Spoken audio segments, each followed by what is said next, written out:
It is lights out and away we go. Hello, racers. Welcome to episode 26 of the Hardest Soft F1 podcast. I'm your host, Adrian Huff. I'm also American, and I'm joined by my Canadian co-host, RJ McCullough. What's up, RJ? Damn, Daniel. Daniel is out at McLaren. But yes. I don't know. You get a birthday, and all of a sudden you start talking in an accent. So just real quick, just quiet for 1 sec.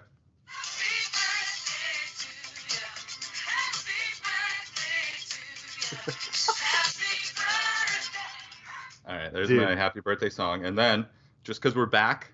Okay. We're back. F1 is back, baby. We're back in Spa.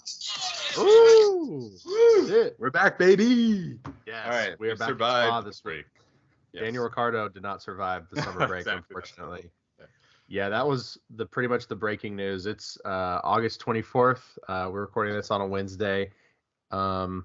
Yeah, the news broke today that they officially confirmed that Daniel is not coming back. So very sad news, even though we pretty much have been, I mean, not just us, everybody has seen this coming for a long time. But now that we know it's true, it's very sad. What do you think is going to happen? Do you think he's done in F1, or do you think he's going to find a seat maybe?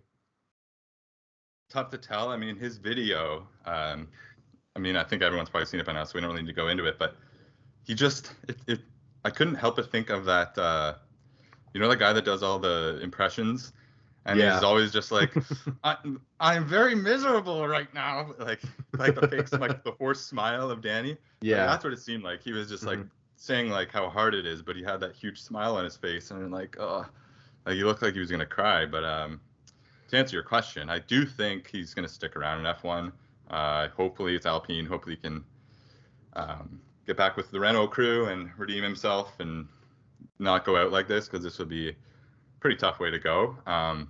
But regardless, I don't think he's done in motorsports. Like, I think I could see him going to NASCAR or maybe Indy, but definitely I could see him going to NASCAR. He loves America. He loves Texas. He'd be a huge, huge star. But yeah, I mean, I do want to talk a little bit about like how important Danny has been for us and North American fans. But first, like, I guess we'll just wrap up the like what's next here. Like, it's going to be Piastri, right? Oh yeah, for sure. Yeah. And they actually, I saw on the F1 subreddit that apparently McLaren actually offered Ricciardo an IndyCar seat. So they offered him, I think, I'm pretty sure it's Alex's. Yeah, Paolo. Yeah, they pulled his contract that they just went through all that shit with. Yeah, I think they offered him his seat, which is really interesting. But obviously, I think he turned that down. McLaren needs to start a NASCAR team. That would be cool. Yeah, that would be like cool. That would be the trifecta, or more than a trifecta. Although, it would. Michael Jordan has a NASCAR team. That would be pretty sick for Danny Ricciardo to join that. That's the one that Bubba Wallace races on. So really pretty cool. Danny Rick joining that. Does NASCAR only have like one driver per team? I don't know. Like, I know with IndyCar, there's only like a few NASCAR. car manufacturers. Yeah, I don't really know much about NASCAR. You're the American, so I mean, you should just know. Like, you should come out of the womb knowing Dale Earnhardt. You should just know this thing. I've actually been playing.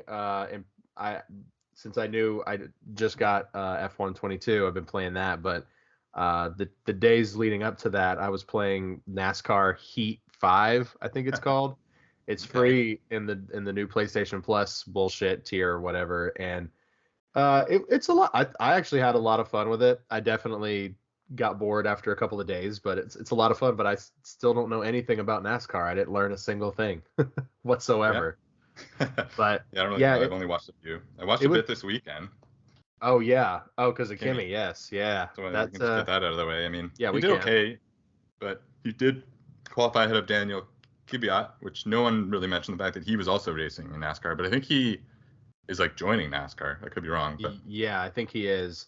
Apparently, I don't know. I think the team that he's on is like trash. I don't know if that's accurate or not. I'm pretty sure I read that though. I don't know if it's true. Yeah. But yeah, Kimi made up a couple of places, but then he obviously had that crash. But it wasn't his fault. Got taken out. Yeah, it wasn't his fault. So I will say, For Kimi, notoriously an Iceman, he looked like he was having a good time. He did. I mean, he definitely got super burnout with F1, but I mean, I don't think you ever lose that sort of like desire to race. So, getting in NASCAR and actually competing and overtaking is probably a blast. I mean, it's still, racing. It's just not at the same level as, Spa or whatever. That's right. Yeah. No shade to NASCAR. Getting the juices flowing again. That must have been fun. Mm-hmm. But yeah, back to Danny quick. You made a good point about why he needs to stick around for one more year. But quickly, I just want to mention, like, I think it gets overlooked a little bit because it has been a few years since Drive to Survive started. And, like, you're a Max fan. I'm a Lewis fan. Like, those are our guys. We root for Charles as well. But, like, I don't think we can underestimate. We talked about this earlier, like, how much Daniel Ricciardo got us into F1 and got so many people into F1 with Drive to Survive. Like, for sure. Without him, I mean, I think the very first episode, maybe the second one, is like all about him and like his mom and stuff, and and his personality. I mean, he, like you said, he carried seasons 1 to 3. Like, he definitely did. He's a star. I think everyone starts watching F1 loving Danny, and then you kind of maybe not the best. You kind of branch off to your favorites, but like he was the way in. He was the gateway drug for a lot of us. So if he does happen to leave, I do hope he ends up in North America so he can kind of reap the benefits of what he is largely responsible for. Obviously, Netflix did it, but without him, who knows? Like, Max and Lewis weren't carrying that thing in season 1. That's for damn sure. No, I mean, Max was, interviewed in season 1, but he was just like very cold and quick answers, like, I want to race. It's like whatever. I don't know why I made Max sound Italian, but he just made him kind of sound like Signs, but like more but Italian.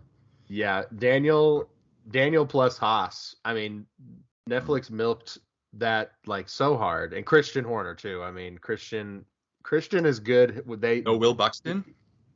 Will Buxton, yeah, I guess you got to give credit to him too. But Daniel is for sure like the most personality, like driven person on the show, and definitely like I remember watching his.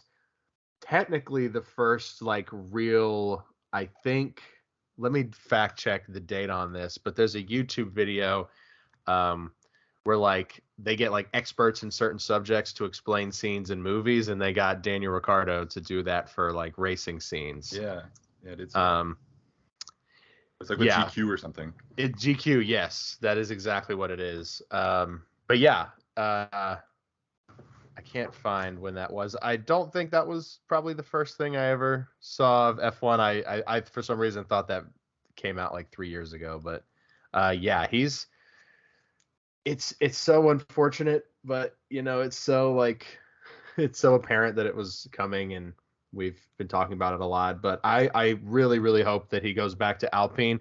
I really think that if he had stuck with Renault, then, he would have had a way more successful career, obviously. So, I mean, people have been posting that screen grab of Cyril saying that I have him saying like, I have full confidence that Daniel will regret this decision. It's like, yeesh, that is like icy, but it's so true because he probably does.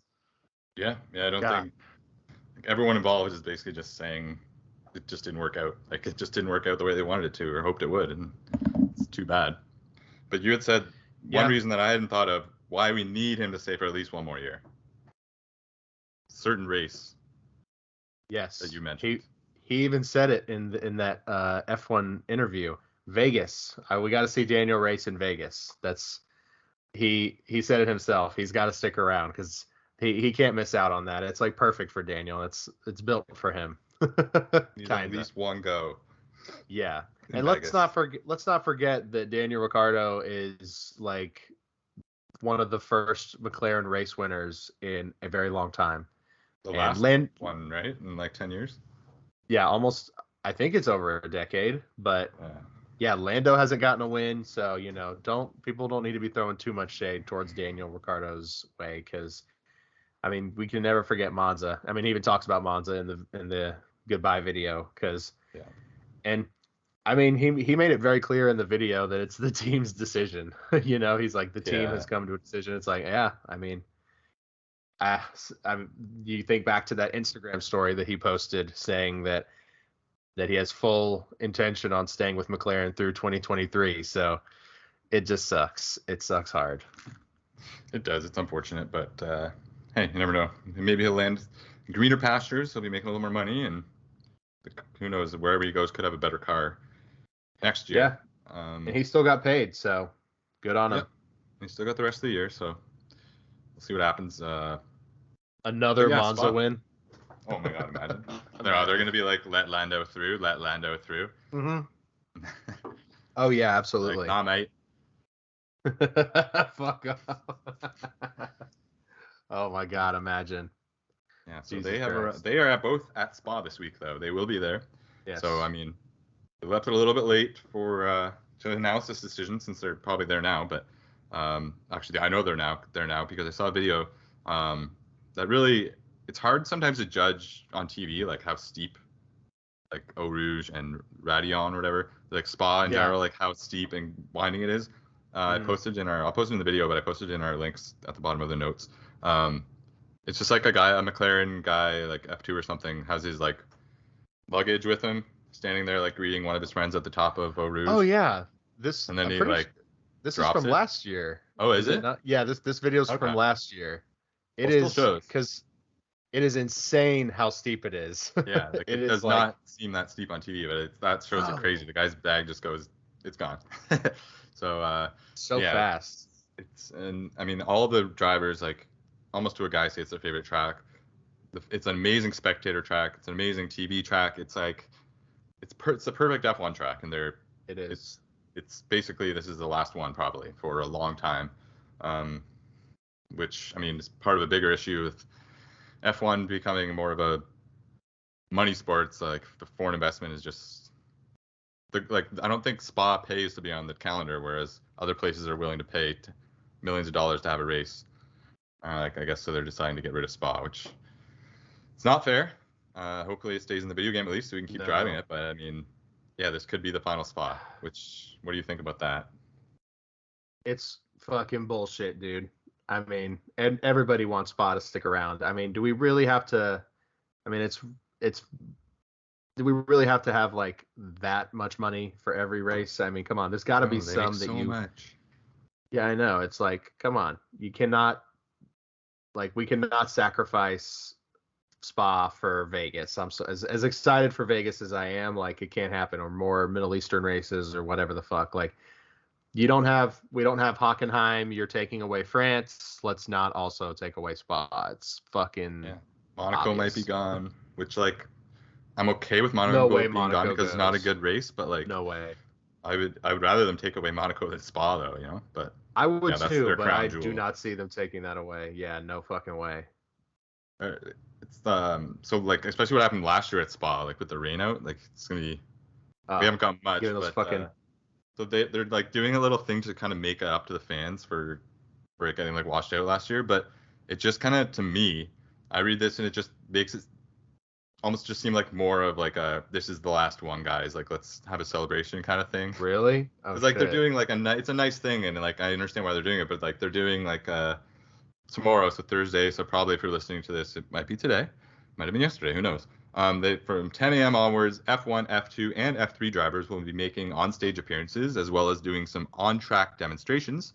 There will also be a pit lane walk, which will feature an exhibition of historic F1 cars and a live concert and DJ to round the day up.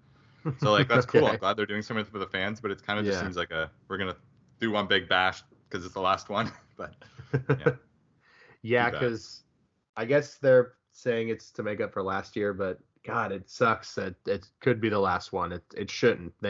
I feel like I really feel like they'll keep it around. I mean, they want so many races. I don't know like what more that they want. It's really frustrating. But last year was so disappointing, and they did that half point bullshit, man. It was just like so frustrating. It caused the graphic to look so weird the rest of the year. Yeah. Yeah, that was like, it was so annoying with like the 0.5s and that. It was. So frustrating. Yeah, it was very frustrating. Yeah, so I guess the race times, I'm just taking a look at that. It's pretty much back to our normal, like, the European races kind of all have the same 9 a.m. race, quali on Sunday, obviously 10 a.m. qualifying.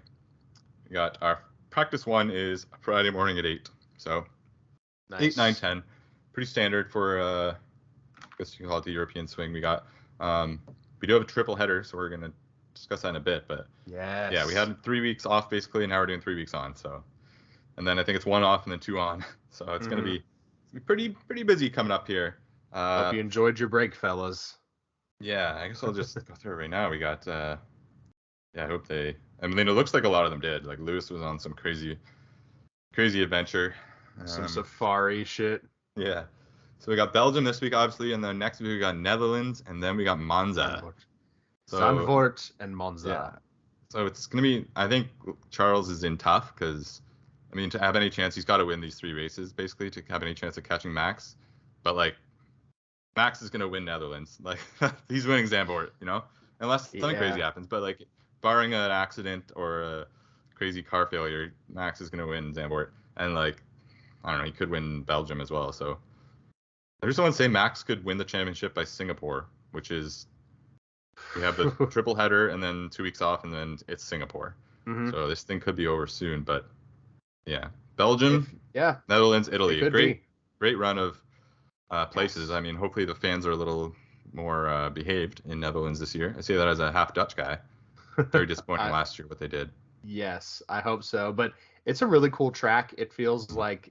I mean, it is obviously a very old track, but I mean, it's just so like fun. It's I enjoy driving it in the game too, but it's just really fun to watch.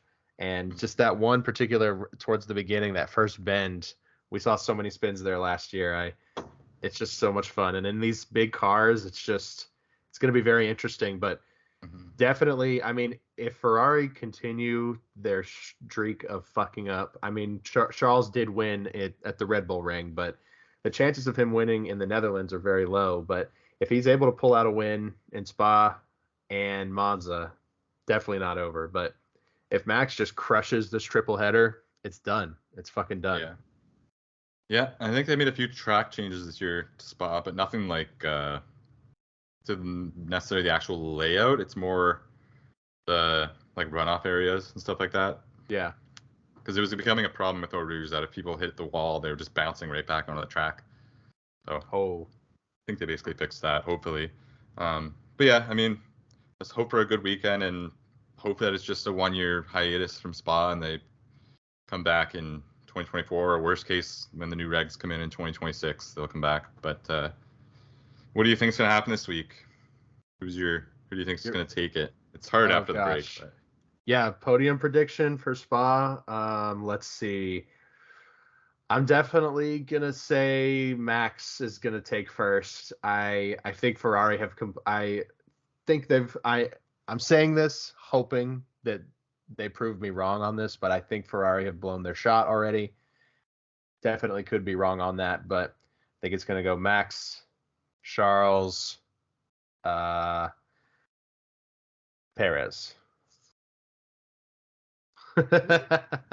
Lewis? There is I know Red Bull is bringing new upgrades. That's another thing that I'm thinking about is that Red Bull's bringing their brand new chassis that they sort of talked about. They're going to be keeping throughout this season and the next season, so it's going to be big. Yeah. Well, the car is going to look a little different too, apparently. So I'm excited to see the little changes when we actually see these cars in a couple of days. Yeah, Mercedes had a special livery this week too. Oh, like the Red Pig or something like that. I don't know. It's got a weird name. What the fuck? But it's just like a little bit more red with more like chevrons on it. Okay. I'll put a picture in. It looks pretty cool, but I don't know. I didn't really look into it too much. Yeah, I don't know. I guess it's kind of gonna ask you like what you're hoping to see the rest of the year, and my Spa prediction and what I want to see the rest of the year is basically the same thing. Like, in my mind, Max he's basically gonna win the championship. So every week I'm just hoping it's the week that Lewis wins. I can't have Lewis not winning one race this year. So we're gonna have a Mercedes podium this week, at least a podium. Toto is being a little coy, but he's saying like that they're a lot closer and they're going for race wins in the second half of the year. So okay, Toto.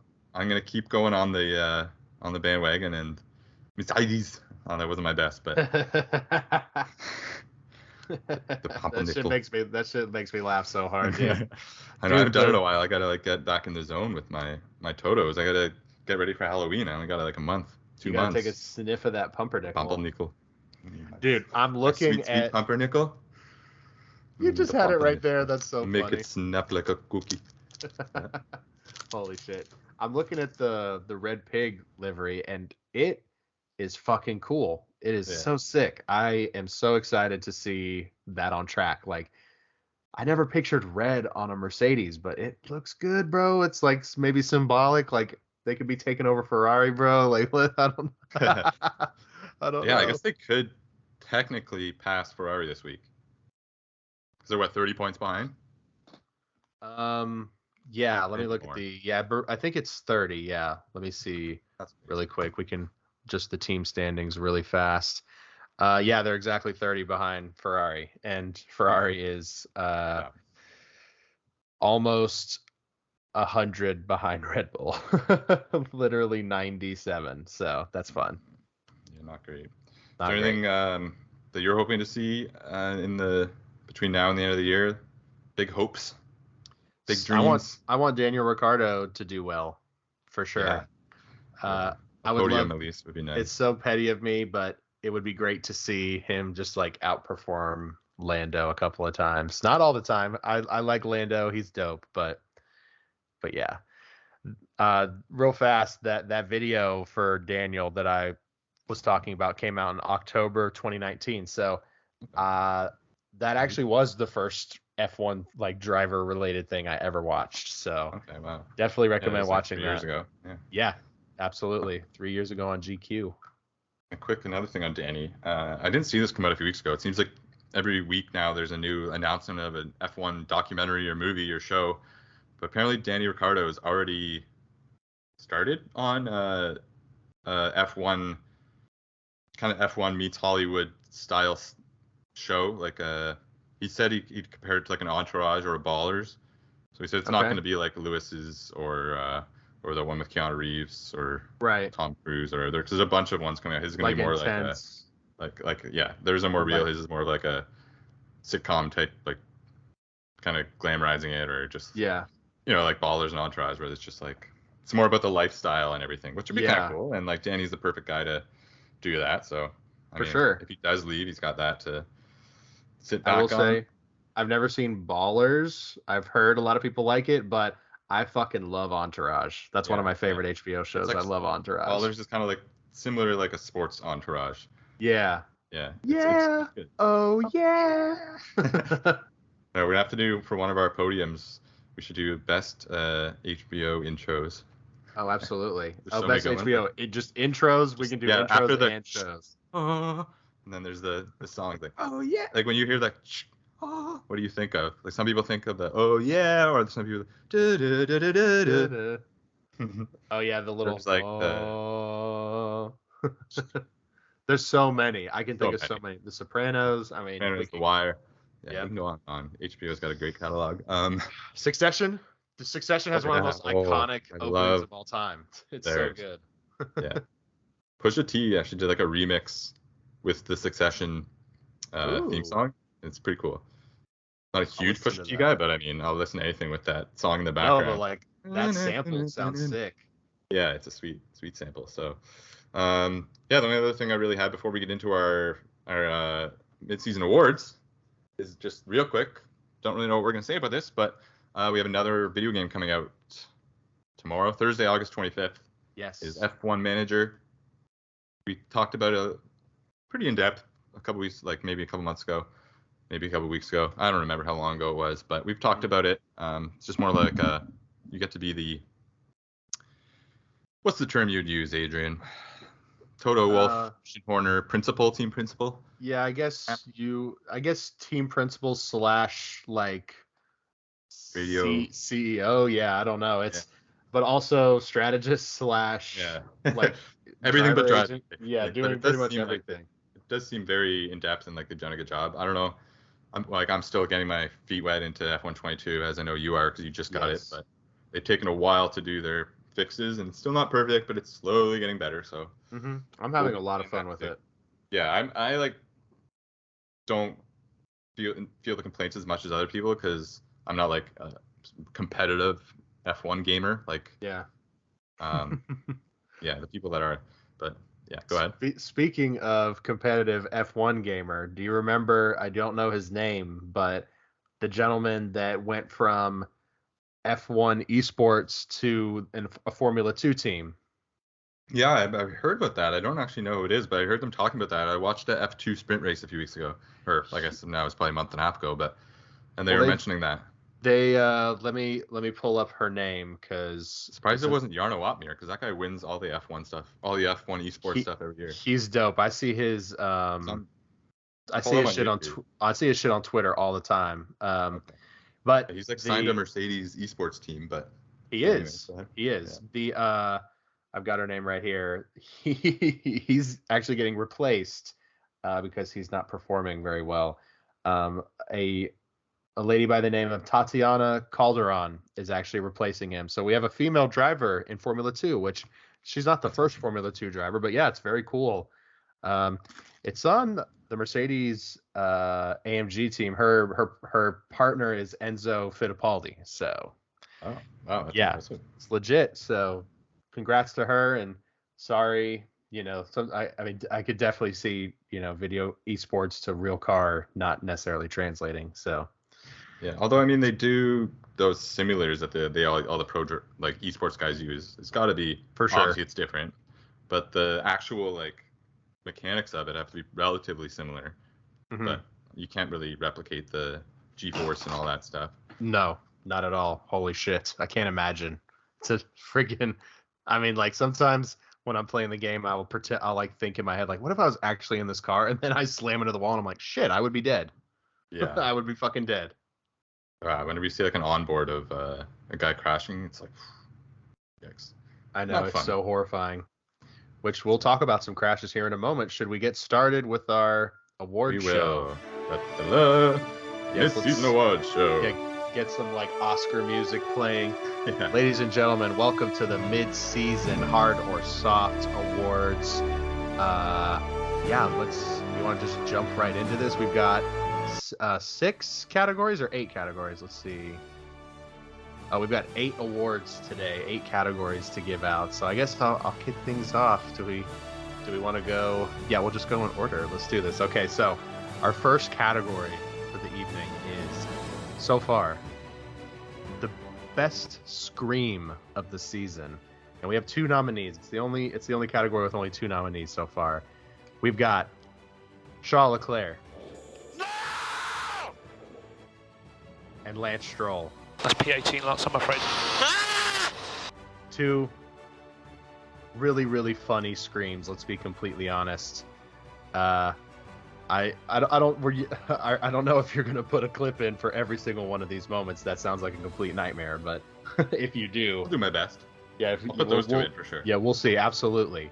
Of course, we are deciding the winners for our own categories, so nobody voted. This is my decision. This is my category. Right.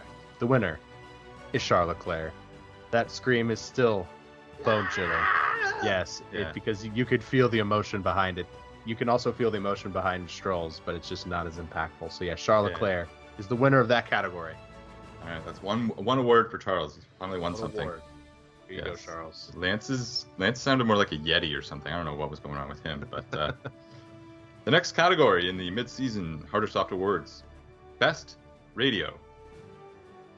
The nominees: Lando Norris, after his Imola, finishing at Imola 3rd. He sang Happy Birthday to his race director, mom. Happy birthday to Will's mom. Happy birthday to Will's mom. What's your mom's name, Will?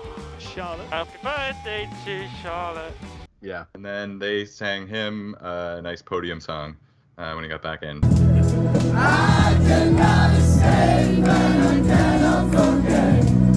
And you're the one, you still turn me on. You can never hold me on. So that was one.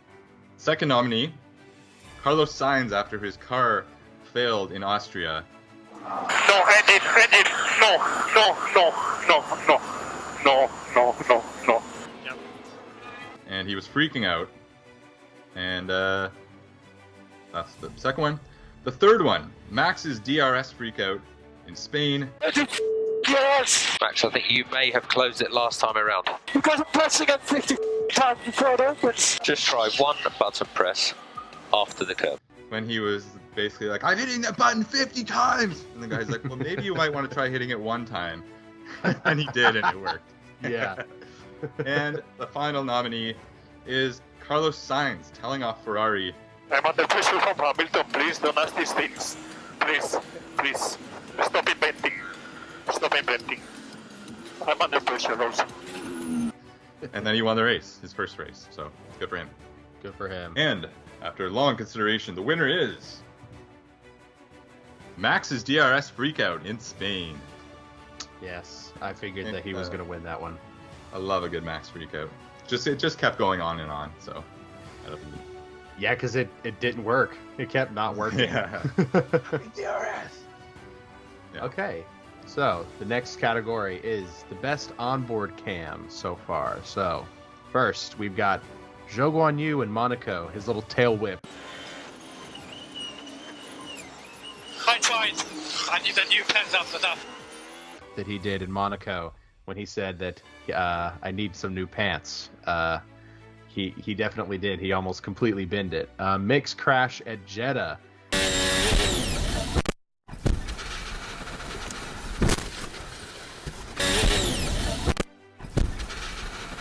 Mix crashed a couple of times. He crashed at Monaco too, but his Jeddah crash is what is nominated tonight. Also, Gasly's view of Zhou Guanyu's crash.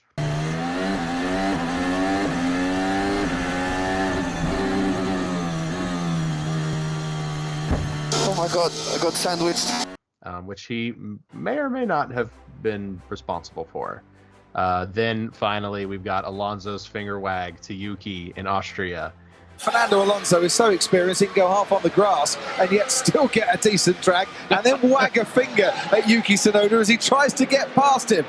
All incredible moments, all great onboards, but Gasly gets it. Gasly gets it just because it is just so insane to see Zhou Guanyu's car flip upside down and start spinning out just from the view of another driver. I mean, I'm sure I just can't imagine Gasly just being like, "Oh shit, Oops. oops, Did I do that?" Yeah. Yes, he gets that one. That's probably that maybe the standout image of the year so far. The most shocking thing we've seen. Oh, absolutely. That crash. That was very scary. The next category is Best On-Track Battle. This one was a little tough to decide between, but we've got 4 nominees. We've got Charles Leclerc and Max Verstappen battle in Bahrain. He's going for it again, Max Verstappen, and he's got a quarter of a car length in front. Leclerc, for the second lap running, has retaken the lead. This is absolutely epic. First race of the year, they were going back and forth. Remember they had their little DRS chicken? We were wondering if that was going to be a thing all year. Hasn't been. No. You had the Silverstone trifecta, Perez, Leclerc, and Hamilton all battling. I believe it was them 3. Perez goes off the track, off goes Leclerc, through goes Hamilton. Unbelievable stuff coming out of the final corner. And then Hamilton pulls through. Eventually Perez came back and passed him. Coming into Cobbs, they're going side by side, Leclerc and Hamilton through Cobbs. Wow, what great drama, what great entertainment. We had Max on Charles at the Imola sprint. That was just an incredible move that Max made on Charles. And then Charles passing Max, getting him back in Austria. They kind of went back and forth for a few laps. Down the inside, goes Charles Leclerc on Max Verstappen. Oh, and did that catch Max Verstappen napping a little bit because he certainly wasn't expecting Charles Leclerc. Charles made a nice move around the inside, around turn 4, I think. So, Leclerc goes for the old switcheroo, forces Verstappen to go a bit wide on the exit, and then he is through on the inside. And obviously, he wouldn't go on to win that race. Or no, he did win that race. That was the move that got him to win it. Yeah, that was one he actually did hold on. It's a good one. So the winner of this one, a little biased, I'm going to go with the Silverstone trifecta, just because to me, the best call of this season was, and through goes Hamilton! Through goes Hamilton! Unbelievable stuff! Yes. Like, that call, mwah. So, and obviously just those three going at it. Perez goes wide, Leclerc goes wide. Just great with the angle from the Silverstone crowd. Unbelievable. Oh my gosh, yes. The roar of the crowd. On track battles this year, though. Generally, obviously, there's been some races that haven't, but generally the new cars have worked. So yeah, that's my through goes Hamilton. Yes, incredible moment. Yeah. Great battle. All the battles are great, actually. Great race. Yes. The next category, we've got the post-race gaffe or post-race fuck up, I guess. First, we've got Binotto to Leclerc, the little finger wag that he gave him. That photo was everywhere. And then you've got Checo accidentally admitting that he had signed. I probably signed too early. Another contract after his Monaco win when he was talking to Christian. They picked that up. Bit of a fuck up there, Checo. And then that night he had a little further of a fuck up. That's good. Should have put that in there too, but yeah, that's its own category. And then last we've got Sonoda. My ass really hurts. Should we have a minute to calm? Drink. My ass really hurts. yeah. Just classic Sonoda quote. Yep. I mean, my ass would hurt too, sitting in an F1 car. Jesus. Yeah. And it is going to Binotto. That moment. It's not a good moment. It pissed me off, but goddamn, it's iconic. It really is. And it really shows Ferrari's stubbornness, I think, in that moment really well. Yeah, if you needed to sum up the season in 2 images for Ferrari, I'd say there's that one, and then there's Binotto just walking off the pit lane during the middle of a race. Like, what are you doing, man? Yeah. I mean, you could also say all the times their cars went out, but yeah, it's not been a great season for Ferrari considering. But hey, they didn't want to win it this year, right? So right. Yeah, that's according to them. Yeah, crazy. So next category, funniest moment. First nominee, Scooter Seb. Forget exactly which race this was. It might have even been last year, actually. Now that I think it was Australia. Okay, so it was this year. Yeah, it was. My brain. Yeah, he just kind of went off, and he didn't want to go the long way back. He just commandeered a scooter and drove right back through the pit lane. Yeah, it was great moment early on in the year. And then we've got 2 heavyweights here, Lando and Danny in Silverstone, I believe, on those little bouncy balls, and Danny just smokes Lando in the face. Boom. Here comes Ricciardo. It's going to be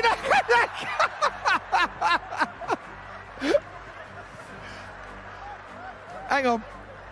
What? And then we've got Max Verstappen in Monaco, his prank call to Christian Horner, which just kills me every time when Chris like, hello, and then Max through laughter, quack, quack, quack, quack. Quack, quack, quack.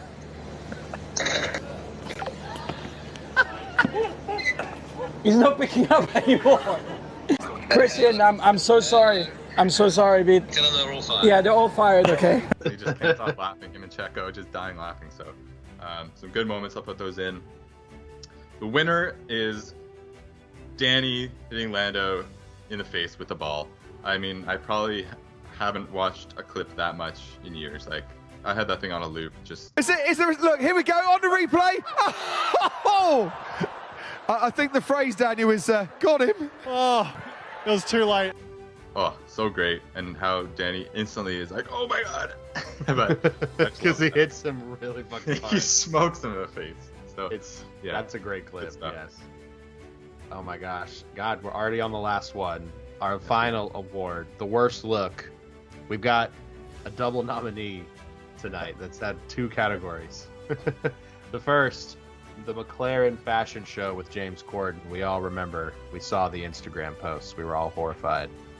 Next, the Latifi Stroll crash in Australia. Yes, the Canadians, they're just, they wanted to stick together, but it didn't work out in the way they wanted to. We've got the Valtteri Bottas ass pic that he posted. It's a little bit of a controversial choice, because personally, I think that's a great look. Personally, Bottas. And then last, the Max DRS freak out, the double nominee. You guys are pressing at 50 times further, but just try one button press after the curb. It's not going to get the win this evening because the win is going to James Corden.